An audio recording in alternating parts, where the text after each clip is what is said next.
હા કે છે ગજબ વાત કરી, પંથનો માર્ગ આપી.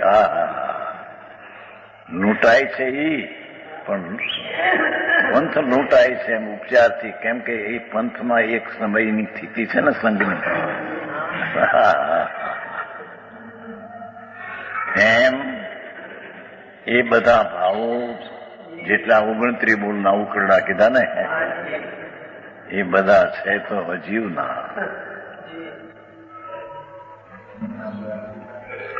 ભેદભાવ છે એ અજીવ છે. અરે જીવ દ્રવ્ય નહીં, એ અપેક્ષા જ છે. એક સમયનો પર્યાય છે એ જીવ દ્રવ્ય નહીં, આખું જીવ દ્રવ્ય નહીં. એથી એક સમયની પર્યાય ને પણ જીવ દ્રવ્ય નથી, અજીવ છે એમ કીધું. બીજી ભાષાએ એને પરદ્રવ્ય કીધું.